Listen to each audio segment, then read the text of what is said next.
इस मुख से तुम बोलते क्या? मुख तो सबको मिला, बोलते भी सब, लेकिन कुछ लोग बोलते हैं तो सब लोग कहते हैं तुम चुप हो जाओ, बस अब तुम मत बोलो।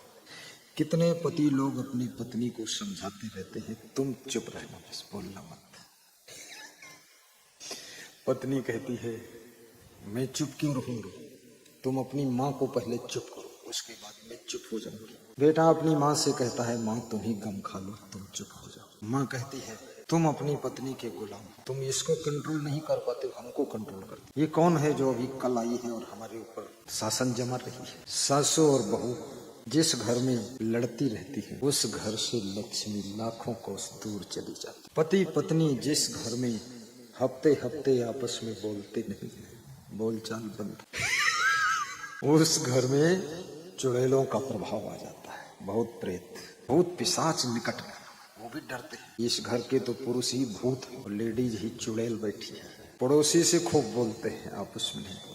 मैं राजस्थान में एक परिवार में गया तो उसकी पत्नी 20 साल से बोली ही नहीं थी, तो वो सर्विस करते थे, नाम नहीं लूंगा क्या पद था उनका।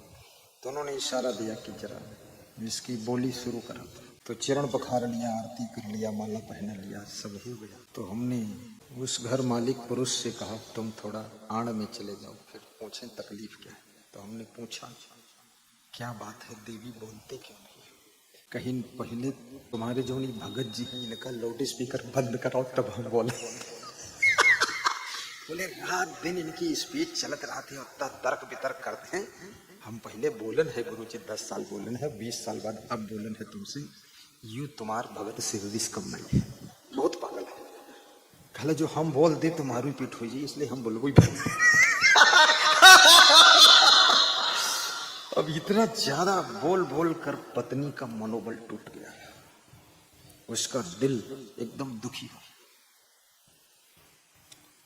कबीर साहब कहते हैं कि अपनी कहे मेरी सुने सब मिलिए कई हो। अपनी बात कहो पत्नी की बात सुनो। अपनी और पत्नी अपनी ही कहते रहोगे तो बहुत गड़बड़ हो जाए। सुनना भी जरूरी, बोलना भी आवश्यक है, क्योंकि वाणी बोलने की कला आ जाए तो वाणी तो अमृत वाणी है, और बोलने की कला ना जाए तो वाणी बाण भी है। बोलने का ढंग सीखो। सुबह से शाम तक सब बोल रहे हैं, बोलत बोलत बाण बिकारा, सो बोलिए जो पड़े बिचारा। कबीर साहब कहते हैं बोलते बोलते और विकार बढ़ता जा रहा है, विवाद हो रहा है। बहुत विचार से बोलो, कम बोलो, तौल कर बोलो, संभल कर बोलो, विवेक से बोलो, और वह बात बोलो जो लोगों के लिए लाभकारी हो। मनुष्य एक सीमा तक सुधर सकता है, उसके आगे बस बॉर्डर आ गया। इसलिए थोड़ी थोड़ी अगर कोई कसर है पति में, पत्नी में, बेटा में, बहू में, सास में, उस कसर की ओर देखो मत। कसर के बीच में ही बसर कर लो, नहीं कसर निकलेगी। ज्यादा कसर में लगोगे तो तुम्हारा असर भी खत्म हो जाएगा। थोड़ी थोड़ी तो मनुष्य रूप है, जन्म हुआ है धरती पर।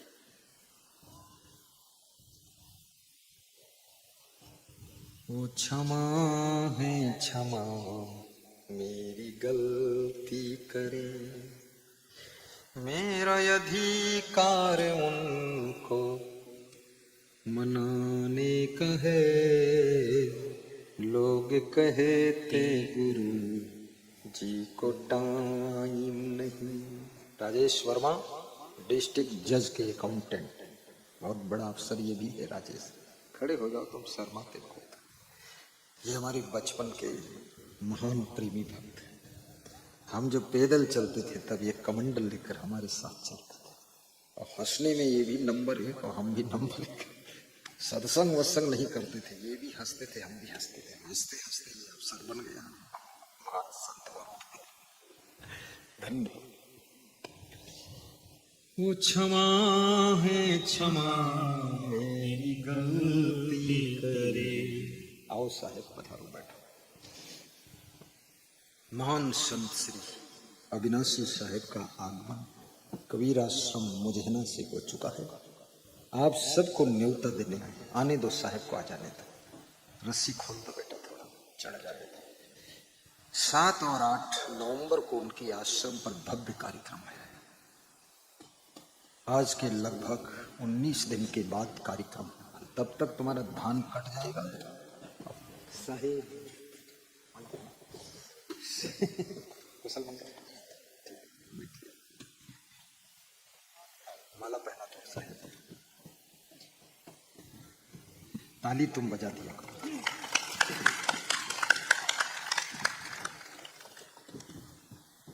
वाह वाह वाह, जय हो जय हो। संत दर्शन देने आ रहे, पूरे बाराबंकी के संतों को मेरा साहिब बंदगी से करो। सुन लो मेरे भाई बहना, बंदगी हमार है। लगता है अब्दुल्लापुर में घर घर त्योहार है। लगता है अब्दुल्लापुर में घर घर त्योहार है। घर घर त्योहार है, घर घर बाहर है। घर घर त्योहार, गाओ गाओ, घर घर समाया ना करो। मैं तो कहीं गाना सीखा ही नहीं। कौन ताल है कौन स्वर, पता ही नहीं। भाई बहना, स्वर से रिश्ता है ही नहीं ईश्वर का। बिना स्वर के ईश्वर मिल जाता, इसलिए गाओ अंधाधुंध गायक बनो। ढोल अलग बजे, तुम अलग बजो। सुन लो मेरे भाई बहना, बंदगी हमार है। और लगता है अब्दुल्लापुर में घर घर त्योहार है। लगता अब्दुल्लापुर में घर घर त्योहार है।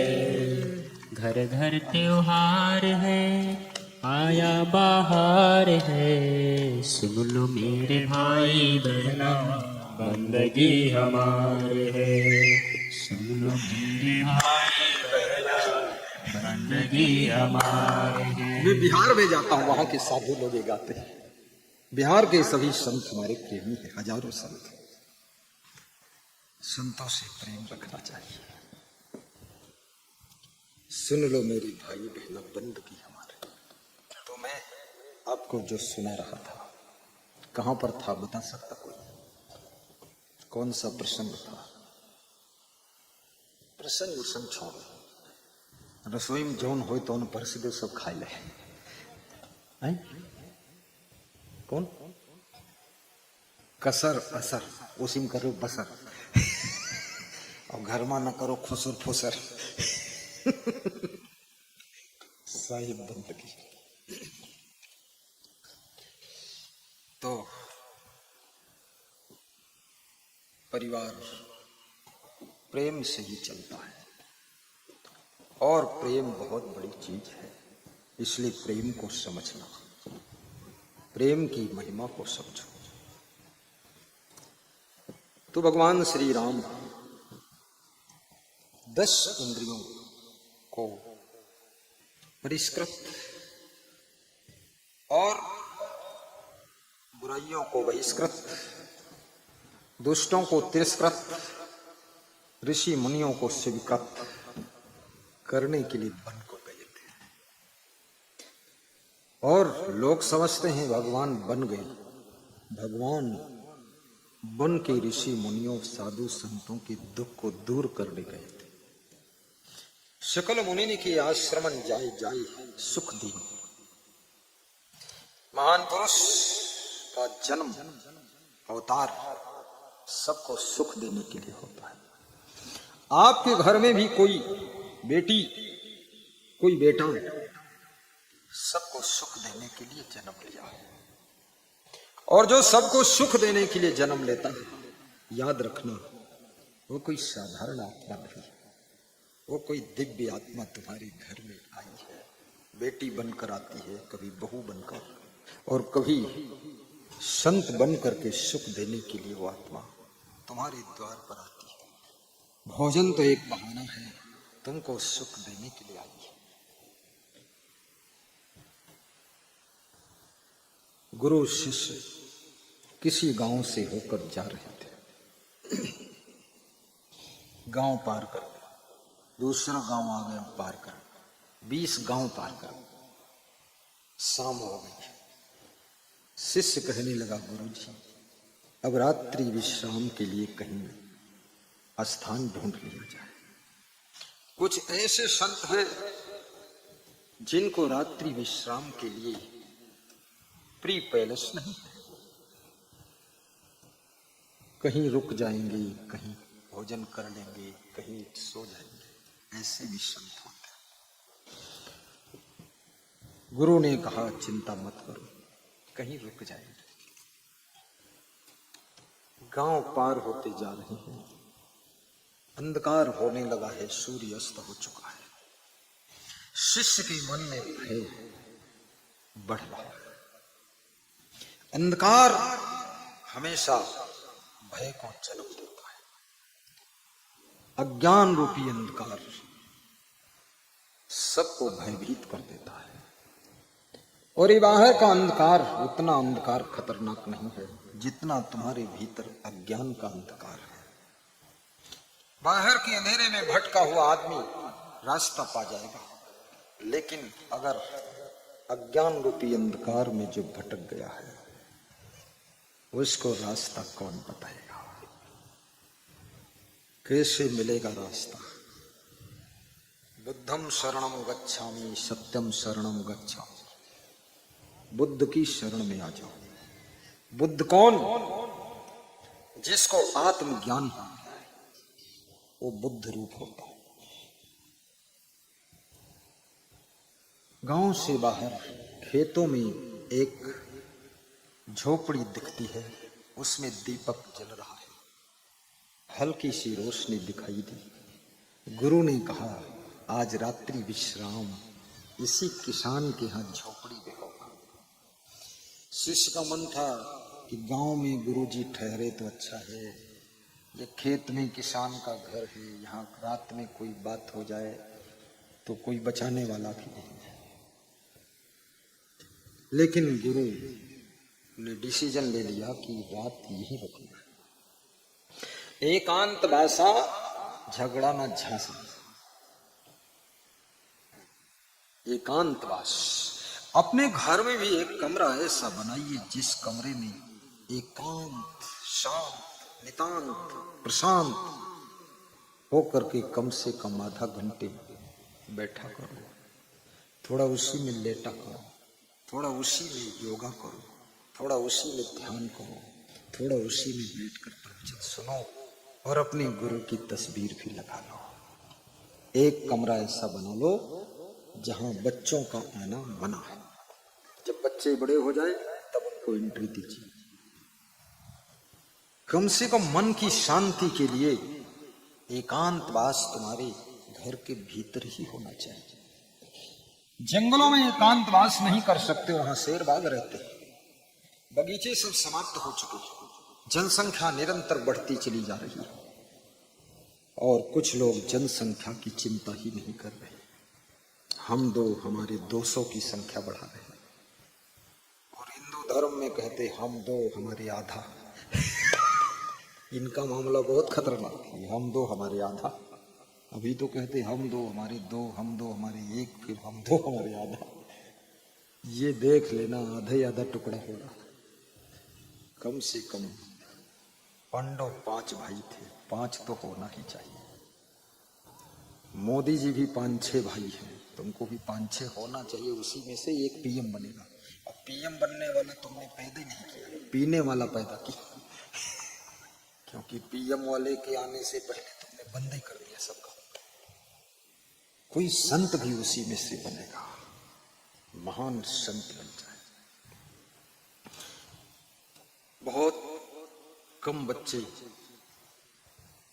आपके हिंदू धर्म के लिए भी चिंता का विषय है।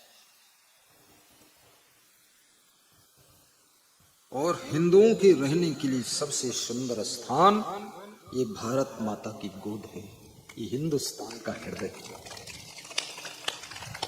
इससे अच्छी जगह और कहीं नहीं। मैं इंडोनेशिया गया, मलेशिया गया, थाईलैंड गया, लंका गया, आबू धाबी गया और दुबई भी गया, 2-3 देश में गया।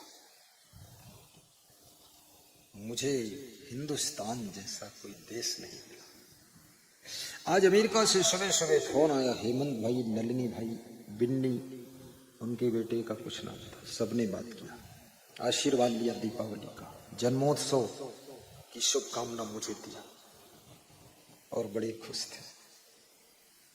कह रहे थे अमेरिका आना तो मेरे यहाँ ही पहले आना, दूसरे के हम मत जाना।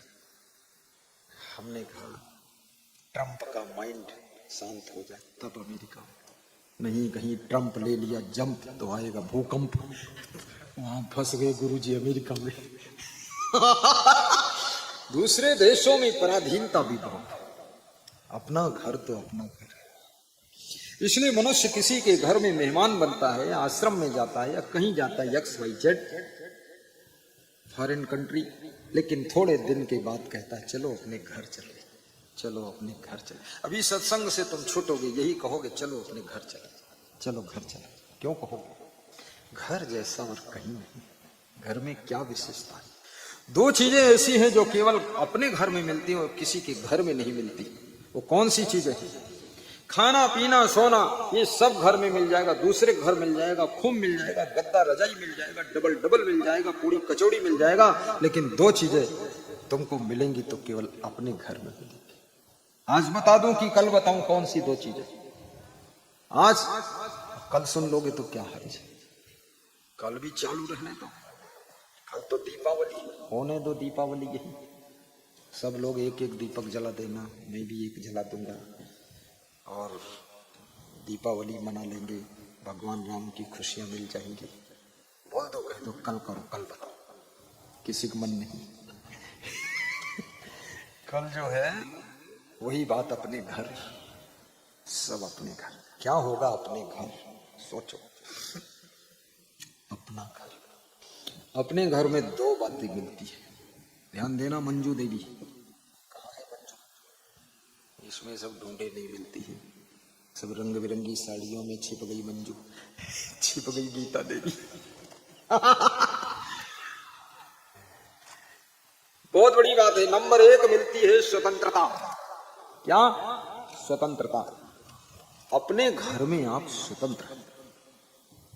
कमरे में सोइए, आधी रात को गद्दा उठा के छत पे ले जाओ, वहां सो जाओ, और सवेरे फिर गद्दा उठा के बरामदे में सो, और सूरज निकले तो गद्दा उठा के दुआरे सो, और तनिक और दिन हो जाए तो पत्नी के डर से केला खेत में जाके सो। ये स्वतंत्रता अपने घर।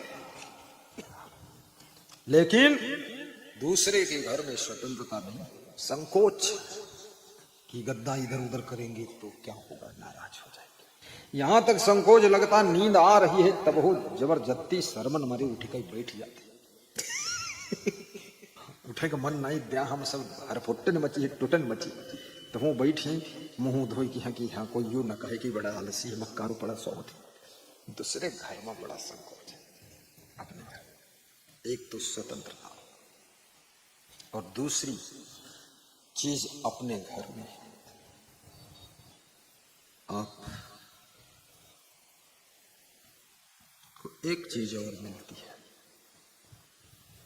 कि आप अपने घर में एनी टाइम किसी भी वक्त आ सकते हो और किसी भी वक्त वहां से कहीं जा सकते हो। दूसरे घर में आने जाने में भी सोचना पड़ेगा, बहुत मुश्किल का काम है। इसलिए पंछी भी अपना घोंसला अलग बनाता है। आपके घर में भी अगर चिड़िया रहेगी तो अपना घोंसला बनाएगी, और तुम्हारे इतने बड़े घर में नहीं रहे, वो अपना बना लेती है और उस घोंसले को अपना मानती कि ये एरिया मेरा है, और फिर उसमें वो रहती है। पंछियों की सेवा करने से मनोकामना पूर्ण होती है। चींटियों को शक्कर खिलाने से इच्छा पूर्ण होती है। बंदरों को केला खिलाने से पुत्र लाभ होता है, और द्वार पर आए हुए अतिथि का सत्कार करने से भागवत कृपा होती है और लक्ष्मी बरस जाती है। इसलिए अतिथि का सत्कार। कभी अतिथि आए किनमिन मत करना। Tin tin tin tin tin tin tin tin tin shed tin tin tin tin का डब्बा टीन का ड्रम, नहीं, खुशी होना चाहिए। मेरे आश्रम पर एक बार 60-70 भक्त राजस्थान से आए, तो हमारे संतों ने देखा तो दौड़कर मेरे पास आए, बोले सब पगड़ी बांध कर बहुत लोग आए।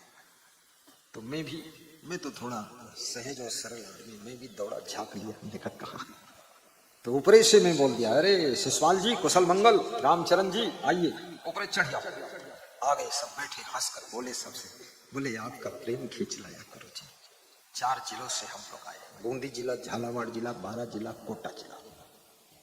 तो हमने कहा पहले कुछ खाओ। बोले पहले हम आपसे बात करें, मिले, हंसे, ठीक है, खाना पीना। अतिथि के आने पर जो खुश होता है, याद रखना उसके घर में कभी दरिद्र नहीं आता है। इसलिए अतिथि का सत्कार हंसकर करना चाहिए। किसी के घर में एक अतिथि आया तो पति ने अपने बेटे से कहा, जाओ अपनी मां से कह दो चाय बना दे। आधा घंटे हो गया, चाय बनकर नहीं आई। तो अतिथि ऊब गया, बोला अब मैं जा रहा हूं, अगली बार आऊंगा तो चाय पी लूंगा। अरे नहीं जा सकते, बैठो। बुलाया बच्चे को, बोले चाय में क्या बात है? बोले दूध बिल्ली पी गई इसलिए चाय नहीं बनी। मम्मी बैठी, लो रुपये दूध ले आओ। दूध लेने गया, फिर आधा घंटा लग गया, फिर चाय नहीं आई। फिर बुलाया, पूछा चाय में क्या बात है? बोले दूध तो ले आए, चाय पत्ती घर में है ही नहीं। फिर पैसे दिए, बोले चाय पत्ती ले आओ। कुछ व्यवस्थाएं एडवांस रखा करो। जब मेहमान आए, तुम बाजार चले जाओ तो मेहमान के पास कौन बैठेगा? तो मेहमान उठा और बोला कि अब हम जा रहे हैं। बोले जाओ, लेकिन याद रखना आज की चाय उधार रहेगी, अगली बार आकर पीना पड़ेगा। जाओ, धन्यवाद, नमस्कार। मेहमान चला गया। पति अंदर घुसा घर में, पत्नी से बोला, हाँ चाय तुमने बनाया कि नहीं बनाया? बोले मैंने तो चूल्हा ही नहीं जलाया। बोले जय हो मेरी वाइफ की, यही होशियारी है। बोले दूध? बोले दूध तो था पर झूठ बोल दिया कि दूध नहीं है, बिल्ली पी गई। दोनों पति पत्नी ताली बजा रहे थे कि मेहमान का स्वागत झूठ करना चाहिए, खिलाना पिलाना कुछ नहीं। तुलसीदास ने लिखा है, झूठ ही लेना झूठ ही देना, झूठ ही भोजन झूठ जबेना। झूठा सत्कार, उसका पुण्य भी झूठा हो जाता है। श्वेतेश्वर उपनिषद का ऋषि कहता है, अतिथि देवो भव, मातृ देवो भव, पितृ देवो भव, आचार्य देवो भव। जिस घर में मां का आदर है, मां में केवल मां का रूप नहीं देखना है। ऋषि कहता है उपनिषद का, मां में देवी का दर्शन कीजिए और पिता में देवता का दर्शन कीजिए, अतिथि में देवता को देखिए। आचार यानी जिनकी वाणी, जिनका दर्शन, जिनका सानिध्य हमारे आचरण को शुद्ध कर देता है, ऐसे आचार्य गुरु में सब देवों के देव महादेव का दर्शन कीजिए। गुरु कोई साधारण चीज नहीं है, तुम्हारे आचरण को शुद्ध करने का काम करता है, उसका नाम गुरु है। चरित्रवान बनाता है। साहिब बंदगी बोलो। श्री पीएल पुनिया जी के सुपुत्र सांसद तनुज पुनिया जी आ चुके हैं, एक बार ताली बजा दो, मुस्कुरा दो। तनुज खड़े हो तुम, तनुज खड़े हो जाओ, उधर मुस्कुराओ। हाँ फिर घूम जाओ, चारों तरफ घूमो, हमारी तरफ देखो, हमारी तरफ तुम हंस दो कस के। बैठिए, बैठ जाओ, आनंद से बैठो, सबको बिठा लो।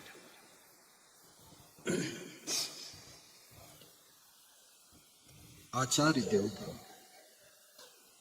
तुम्हें आपको सुना रहा था, गुरु शिष्य दोनों एक किसान की झोपड़ी में रात ठहर जाते। तुम्हारे यहां कौन आया है? कौन रात ठहरना चाहता है? किसके चरण पड़ने जा रहे? किसान बहुत प्रेमी था। कुछ लोग बहुत प्रेमी होते हैं, वो जन्म से ही प्रेमी होते हैं, उनमें प्रेम ही प्रेम भरा होता है।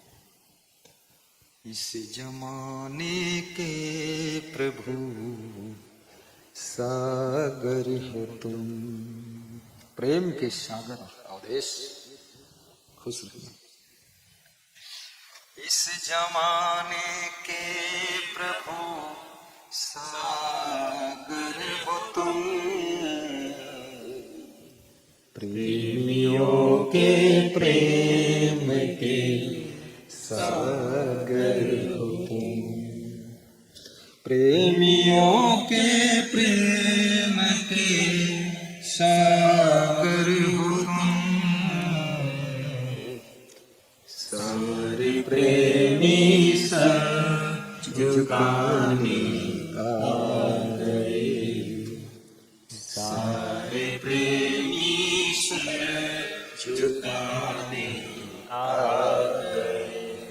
झुकना प्रेम का स्वभाव, अकड़ना अहंकार का स्वभाव। जहां अकड़ होती है वहां प्रेम भाग जाता है, जहां विनम्रता होती है वहां प्रेम सागर बन जाता है, और जहां अहंकार है वहां संस्कार मर जाते हैं, जहां संस्कार है वहां अहंकार विलुप्त हो जाता है। झुकना महान की पहचान है, अकड़ना मुर्दे की पहचान है। इस जमाने के प्रभु सागर हो तुम, गुनगुनाइए, दोहराइए, गाइए, मुस्कुराइए। के सागर हो तुम, इस जमाने के प्रभु सागर हो तुम, प्रेमियों के प्रेम की सागर हो तुम, प्रेमियों के प्रेम के सागर हो तुम। आज जो ये हजारों लोग सर झुकाने आ गए, बात दिल की हम सुनाने आ गए, बात दिल की आइए डॉक्टर सुनील सुनाने फतुल्ला खड़े हो जाइए। क्या मस्त गाओ, तुम भी प्रेम के सागर हो। इस जमाने के प्रभु सागर हो तुम, प्रेमियों के प्रेम के सागर हो तुम, सारे प्रेमी सर झुकाने आ गए, दिल के अरमाया आज पूरी हो गई।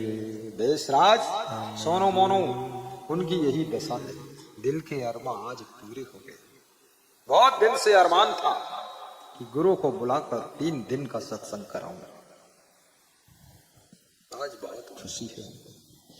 दिल के अरमान आज पूरे हो गए, बहुत सुंदर। हम गुरु को देख कर खुश हो गए, जय हो सदगुरु श्री को विनोद मिश्रा जी पूर्णिया देख वाले कर ऋषि मुनि हो तुम।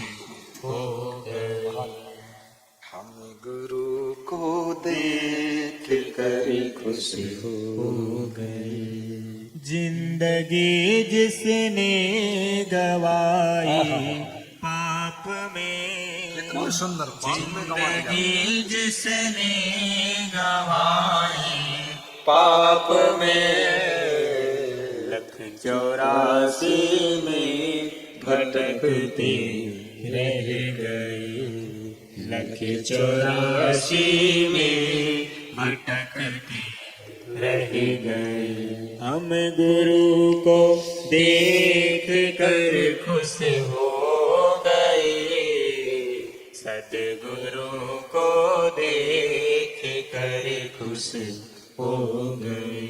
संत ज्ञानी आए और ये कह गए, संत ज्ञानी आए और ये कह गए, गुरु शरण में पाप सारे धुल गए, गुरु शरण में पाप सारे धुल गए।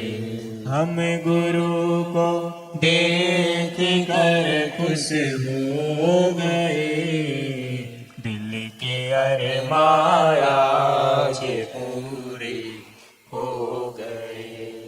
सुख नहीं है भोग के संसार में, सुख नहीं है भोग के संसार में, सब तजी गुरुदेव मुझको भाग गए, सब तजे गुरुदेव मुझको भाग गए।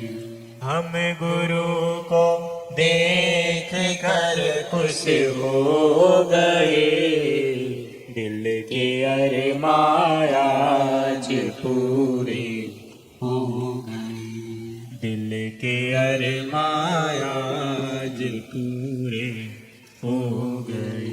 मैं भजूं सरकार गुरुवर आपको, मैं भजूं सरकार गुरुवर आपको, आपके चरणों में शांति पा गई, आपके चरणों में शांति पा गए। हम तुम्हारे बने गए और तुम हमारे बने गए, हम गुरु को देख कर खुश हो गए, सद्गुरु को देख कर खुश हो गए। बोलिए सद्गुरु भगवान की जय। प्रेम की महिमा अपरंपार है। प्रेम विहीन जीवन बेकार है। जहां प्रेम है वहीं तो परिवार है। प्रेम मर गया, परिवार ही शत्रु बन जाता है। पोथी पढ़ी पढ़ी जग मुआ, पंडित हुआ न कोई, 2.5 अक्षर प्रेम का पढ़े सो पंडित। आपके बूढ़े माता पिता आपके प्रेम के भूखे। भोजन तो वृद्धाश्रम में भी मिल जाता है, लेकिन वहां प्रेम नहीं मिलता। इसलिए अपने बूढ़े माँ बाप को, सास ससुर को सर्वप्रथम प्रेम दीजिए, उनसे प्रेम कीजिए, क्योंकि ये वृद्धावस्था एक दिन लगभग सबकी आती है। दिवसे नयो तत्कुर्यात इन रात्रौ सुखम बसेत। दिन में वह काम पूर्ण कर लो जिससे रात को सुख से सो सको। अष्टमासेन तत्कुर्यात एन वर्षा सुखम बसेत। 8 महीने में वह कार्य पूर्ण कर लो जिससे कि वर्षा के 4 महीने आराम से रह सको। पूर्वे वयस तत्कुर्यात एन वृद्धा सुखम बसेत। बचपन और जवानी में वह कार्य करो जिससे बुढ़ापे में सुख से रह सको। यावत जीवेन तत्कुर्यात एन प्रेत्य सुखम बसेत। और संपूर्ण जीवन में वह कार्य कर लो जिससे मृत्यु के समय मुस्कुरा कर मर सको, चिंता लेकर न मर। बहुत लंबी जिंदगी मिलती है काम करने के लिए। अब मरते समय चिंता छोड़ करके मृत्यु को स्वीकार करो। कब किसकी मृत्यु आ जाए किसे पता, क्या उड़ चलने का आ जाता कब बेला। सबको एक दिन संसार से जाना है। कभी कम उम्र के लोग पहले चले जाते हैं, अधिक उम्र के लोग देखते रह जाते हैं कि ये सब दुख देखने के लिए हम बैठे और हमारा छोटा बेटा मर गया। मृत्यु महाराजा दशरथ की भी हुई थी। यहीं से ज्ञान को प्राप्त करो कि भगवान के पिताजी भी मृत्यु को प्राप्त हुए थे। ये मृत्यु लोक है, यहां कोई अमर नहीं हो सकता। और मरने के बाद ये जो घर, मकान, दुकान, खेत पात, धन दौलत, सामान, गाड़ी साड़ी, ये कुछ भी तुम्हारे साथ नहीं जाए। लेकिन दो चीजें साथ में जाती है। एक तो पुण्य के संस्कार और पाप के संस्कार जीव के साथ में जाते हैं। जो भी जीवन में तुमने पुण्य किया है, पाप किया है, धर्म किया है, अधर्म किया है, कुकर्म किया है, ये सब पाप पुण्य साथ जाता है। पत्नी भी चलेगी तो केवल द्वार तक, बेटा हक निभाएगा तो केवल शमशान तक, गांव के लोग चलेंगे तो केवल कहां तक, वो भी शमशान तक, और बेटा कुछ करेगा तो अग्निदान तक, और कुटुंबी कुछ लोग जाएंगे तो गया पिंडदान तक, पिंडदान कर देंगे कि ताकि ये हमारे पिंड न पड़े आत्मा। फिर पिंडदान इसीलिए करते हैं। मैं गया, इस साल गया तो वहां लाखों लोग पिंडदान कर रहे हैं। तो मैंने कहा अरे बड़े बड़े झंडे लोग मोड़ घोटा कर, पूरे माथे में तिलक लगा कर, और आधी लुंगी ओढ़े पहने, और थाल में पिंड धरे घूमत रहे, सब लाइन में लगे। तो हमने कहा वाह, भागीरथ बनो, सत्संग की गंगा अपने गांव में ले जाओ, सब पुरखे एक ही बार में तर जाएंगे। भागीरथ जैसा तप करो, पिंडदान तप करो। इससे तो अच्छा भजन ही है साथी।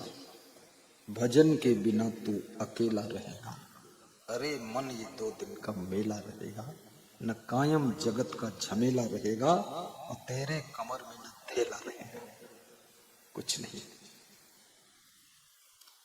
आत्मा अकेली शरीर धारण करके मां के गर्भ में 9 महीने रहता है, फिर जन्म लेता है, अकेले आता है और जाता भी अकेले है। शरीर को साथ में लेकर जन्म लेता है और शरीर को भी यहीं छोड़कर चला जाता है।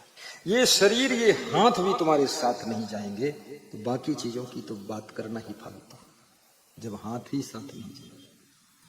पुण्य कमाई कर लो, कुछ अच्छा कर लो जीवन में,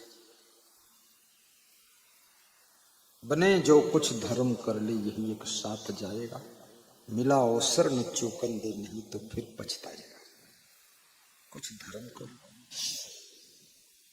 तन से, मन से, धन से कुछ पुण्य परोपकार कर लीजिए। ना शुभ कर्म, ना साधु की सेवा, न गुरु भक्त कियो, कहें कबीर सुनो हो संतो, चोला छूट गई। चोला छूट जाएगा, चाहे जितनी छल कपट चालाकी करो, तिकड़मबाजी करो, चोला छूट जाएगा। वो चोला यहीं जला दिया जाएगा, दफन कर दिया जाएगा। इसलिए सत्कर्म कीजिए। भागवत में एक सेंटेंस लिखा हुआ, एक ही वाक्य में, कि कलयुग में कल्याण होगा तो केवल सत्कर्म से हो। इसलिए सत्कर्म करिए, दुष्कर्म छोड़िए। दुष्कर्म दुख को जन्म देता है, सत्कर्म सुख को पैदा करता है। इसलिए वह कार्य करो जो तुमको तुम्हारे लिए पसंद है। सबके साथ वह व्यवहार करो जो सबसे तुम अपने लिए व्यवहार चाहते हो। पंडित श्री राम शर्मा आचार्य ने बहुत गहरी बात कहा है, दूसरों के साथ वह व्यवहार करो जो तुमको अपने लिए पसंद है। चोर जो चोरी करता है और 4 चोर मिलकर चोरी करते हैं, चोरी करके जब माल का बंटवारा करते हैं तो आपस में यही कहते हैं कि ईमानदारी से बंटवारा होना चाहिए। ये चुट्टा लोग भी ईमानदारी की शरण में आते हैं और ये भी कहते हैं देखो कोई चुराना मत। है सब चुट्टे और सब चुरा कर ही लाए। दो और चारों हंसते भी कि बोलता है चुराना मत और चुरा कर ही लाए। चोरी की माल में अब चोरी मत करो। ये तो ऐसे ही हुआ जैसे बिल्ली अपने बच्चे को उसी मुंह से पकड़ती है तो दांत भी नहीं लगता है, लेकिन उसी मुंह से जब चूहे को पकड़ती है तो उसके जान भी नहीं रह जाती। ये कौन है? बिल्ली लोग हैं, बिल्ली, बिलौटा, बड़े बड़े बनबिलाओ बहुत बड़े बड़े। स्वयं के लिए अलग तराजू है, दूसरों के लिए दूसरा तराजू।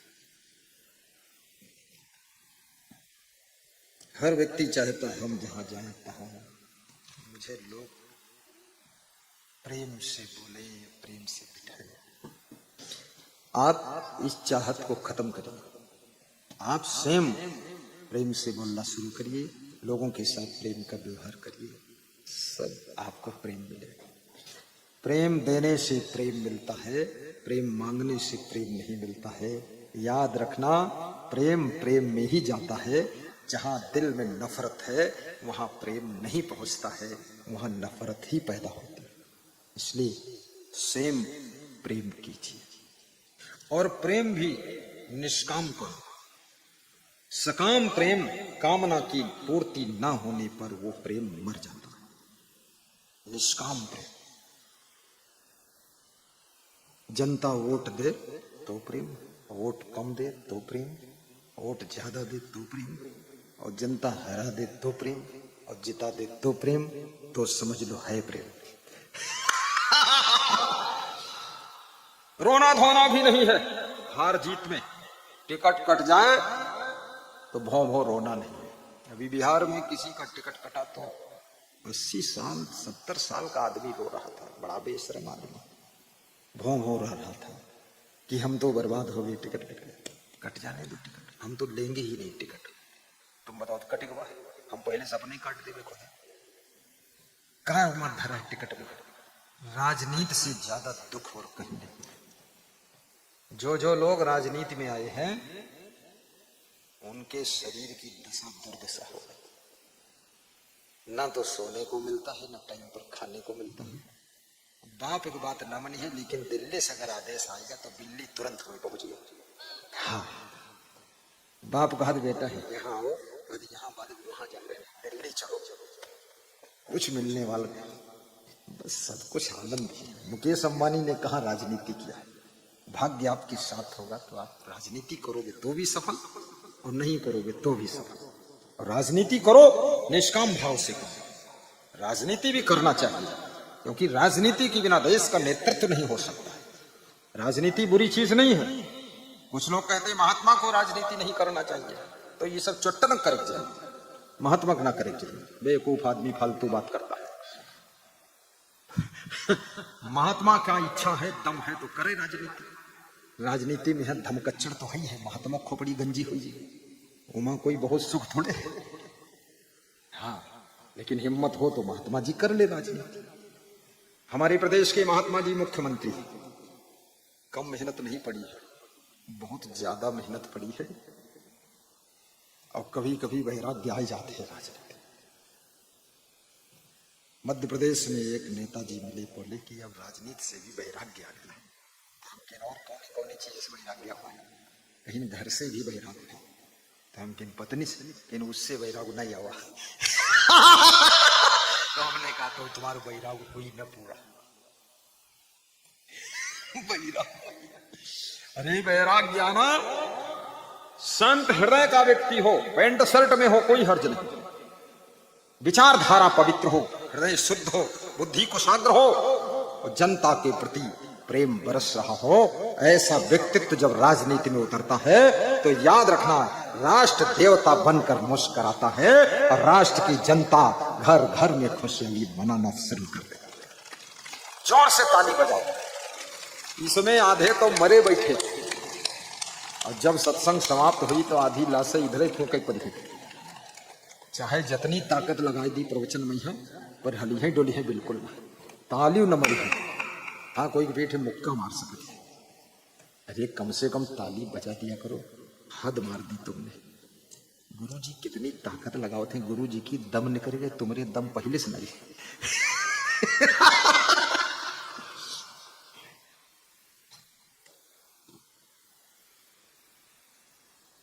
साहिब बंदगी बोलो, सब लोग कहो, ऐसे अंजलि बांधो, सीख लो, बैदुल्ला न रहो, यो है अब्दुल्ला, तुम हो बैदुल्ला। ऐसे अंजलि बांधो, और जब एक कही तो सिर झुकाओ, कहो साहिब, और दुई कही तो सिर उठा के बोलो बंदगी, और 3 बार झुकना हो, 3 बार उठना हो, 3 बार साहिब बंदगी बोलना। ऐसी अंजलि बांध लो। 1 साहिब, 2 बंदगी।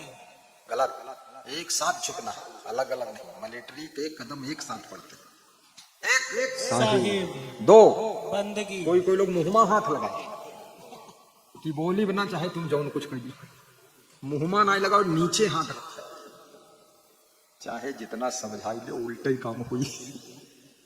एक महात्मा किसी गांव में गए, 9 दिन खूब सत्संग सुनाए, राम कथा खूब, झोंकिन पसीनम टूट गया, बजी ढाल और तबला हुड़दंग हुआ। महात्मा सोचे बहुत लोग सुनते हैं, बड़ा आनंद आएगा। आखिरी ने महात्मा ने सोचा कुछ रिजल्ट ले ले, तो महात्मा ने पूछा लोगों से कि इतने दिन सुने हो कथा, तो आज एक एक चीज छोड़ दे। तो कोई बीड़ी छोड़िस, कोई सिगरेट छोड़िस, कोई गाली छोड़िस, कोई आलस्य छोड़िस, सब एक, कोई दारू छोड़िस, कोई मुर्गा छोड़िस, कोई अंडा छोड़िस, कोई मुर्गा की सींग छोड़िस, लेकिन मुर्गा के अंदर क्या, बकरे की सींग छोड़ दी, और मुर्गा की टांगे छोड़ दी, सब छोड़ दी। एक आदमी बोला हम पहली बार आए हैं, हम तो सत्संग वत्संग हम चाहिए नहीं है, लेकिन आज हम दोस्त के साथ फंस गए, तो तुम्हारे सत्संग में आई गए, अब आज पहली बार लाइन में लगवाए, कहा था कुछ छोड़ो। तो महात्मा जी ध्यान से सुन लो, आज से जिंदगी भर के लिए तुम्हारा सत्संग हम छोड़े देते। महात्मा टेंशन में आए बाबा कि इतने के लोग आए, क्या छोड़ना हो, क्या छोड़ना है। सबके नाम लिख लिया महात्मा ने। अगले साल फिर महात्मा आए, किसने क्या छोड़ा, फिर 9 दिन कथा सुनाया, और फिर पूछा भाई जिसने जो छोड़ा था वो फिर से तो नहीं शुरू कर दिया है। तो सबकी लाइन चलती रही, बोले बिल्कुल पक्का संकल्प चल रहा, त्याग कर दिया तो त्याग कर दिया। एक आदमी आया, बोला हाँ महाराज जी हमने बीड़ी छोड़ा था। बोले पीना शुरू तो नहीं किया? बोले बीड़ी नहीं पीता हूँ, बिल्कुल छुआ नहीं, लेकिन जिस दिन से बीड़ी छोड़ा, आपके चरणों में संकल्प लिया, उसी दिन से सिगरेट पीना शुरू किया। 1 फुट गहरे गड्ढे से निकले और 10 फुट में गिरे जाएंगे। बुराइयों का तान कीजिए।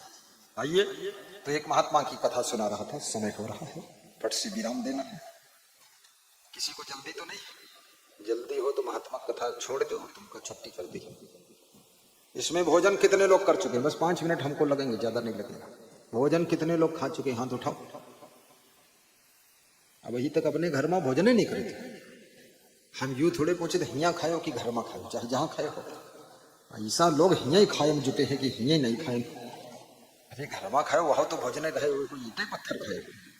चलो फिर से, आज दिन भर में भोजन सब लोग कर चुके हैं, अगर तो हाथ उठाओ, चाहे जहां करिए। अब ठीक है, तुम गुरुओं को टेंशन में डाल दो। गुरु सोचे अभी तक खाइबे नहीं करे, भूखे न मर गए।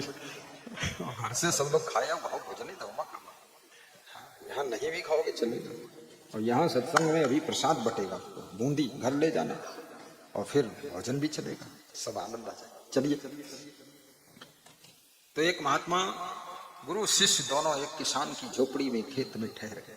किसान दूध लेकर आया महात्मा के पीने के लिए। महात्मा ने दूध पिया और पूछा आपके पास में क्या कारोबार है? तो किसान ने कहा 20 एकड़ जमीन है, लेकिन खेती में करता नहीं, सब बंजर पड़ी है। एक भैंस है, उसके दूध को बेचकर परिवार पालता हूँ, संतोषम परमम सुखम। तो महात्मा देखा भक्त का प्रेम तो बहुत है, लेकिन भक्त हमारा विकास नहीं कर पाया, झोपड़ी में रह रहा है। महात्मा सवेरे 3 बजे उठे और अपने शिष्य को जगाया, बोले कि ये भैंस खोल लो, लेकर चलो। शिष्य ने कहा जिंदगी भर आपने सिखाया है ईमानदारी, आज कहते हो भैंस खोल लो, लेकर चलो। भैंस की चोरी हम लोग थोड़ी करेंगे, हम तो आपके शिष्य हैं। बोले बोल मत, भैंस खोल, चल। शिष्य ने भैंस खोल लिया, गुरु शिष्य दोनों गायब हो गए। जब वो भक्त सुबह जागा 5 बजे, देखा ना भैंस है, न गुरु है, न शिष्य है, तो बड़ा दुख हुआ, उसको रोने लगा। पत्नी उठी, देखी, वो भी रोने लगी, बच्चे रोने लगे कि एक ही साधन था जीवन निर्वाह का, वो भी चोरी हो गया। इसलिए हमेशा इनकम सोर्स डबल ट्रिपल रखना चाहिए, एक इनकम सोर्स नहीं होना चाहिए। कहीं उसमें कुछ गड़बड़ हो जाए तो दूसरे से काम चल जाए तो खरा। तो महात्मा जी तो गए भैंस लेकर। अब इधर क्या घटना घटी है, बहुत अद्भुत घटना। 3 दिन वो किसान रोता रहा, पत्नी भी रोती रही। चौथे दिन दुखी होकर किसी का ट्रैक्टर किराए से मंगाया, 20 एकड़ जमीन को जुतवाया, उसमें गेहूं बोया और बंजर पड़ा हुआ खेत 40 साल से उपजाऊ खेत था, बहुत अच्छा गेहूं हुआ। 20 एकड़ में 500 कुंटल गेहूं, 500 कुंटल गेहूं बेच करके खुद का ट्रैक्टर ले आया और 2-3 भैंस भी खरीदा। अब खेती भी शुरू किया, भैंस पालना भी शुरू किया और मकान भी अच्छा बना लिया। 10 साल के बाद उस गुरु ने अपने शिष्य से कहा कि चलो जरा उस किसान भक्त के घर एक रात और ठहरे। शिष्य बोला हम तो नहीं जाएंगे, आप जाओ, क्योंकि भैंस चुरा कर लाया हो, ऐसा पिटाई करेगा वो, गुस्सा बैठा हो। गुरु बोला नहीं, उसी के यहाँ चलेंगे और तुमको भी चलना है, देख लेना क्या तमाशा होता है।